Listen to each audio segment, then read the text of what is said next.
Hi, how you doing? This is an old MP3 player which was donated to a local charity shop. Let's see, why isn't turning on?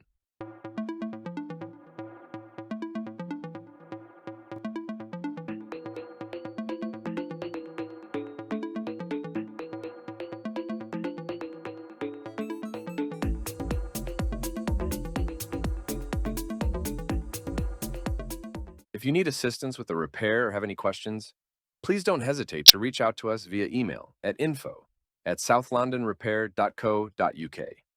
After a short inspection, we can't see any obvious liquid or physical damage on the mainboard. The only suspicious part is the charging port, where some soldering looks damaged. Also, maybe a little burned inside. Let's take this out, as the mainboard is covered with plastic parts and also most of the connection are soldered. We decided not to use hot air for the removal. We will go with the wick method. It involves utilizing flux and braided copper wire to eliminate undesired solder. This technique is frequently employed to assist in the removal of defective components, rectify solder bridging issues, or for any other situation necessitating the removal of solder. We using a wider solder tip to heat up easier the wick. Using thinner tip could cause the copper wire stuck to the ground and won't release it.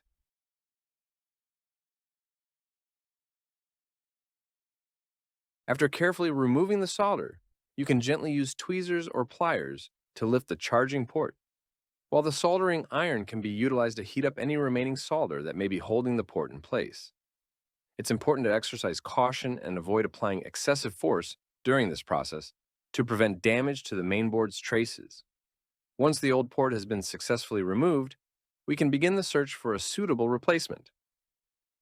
While we do maintain a stock of approximately 60 different USB ports, it's worth noting that not all types may be readily available in our shop. In such instances, we may need to explore online resources to find the exact match. It's truly fascinating to consider the vast array of USB ports available, with literally hundreds of different types on the market. Once we've located the appropriate port, we can proceed with soldering. Applying the correct amount of flux is crucial to ensure that the solder adheres effectively to the surface. To begin, it's best to secure the port in place on one side to prevent any future movement. Once it's securely positioned, we can proceed to solder the connection pins. This step-by-step approach helps to ensure a stable and reliable connection. We hope you've been enjoying our videos, and if you do, please consider subscribing. Your support means a lot to us and enables us to dedicate more time to creating content like this. If there's anything specific you'd like to see, feel free to leave a comment, and we'll do our best to make it happen. Until next time, take care.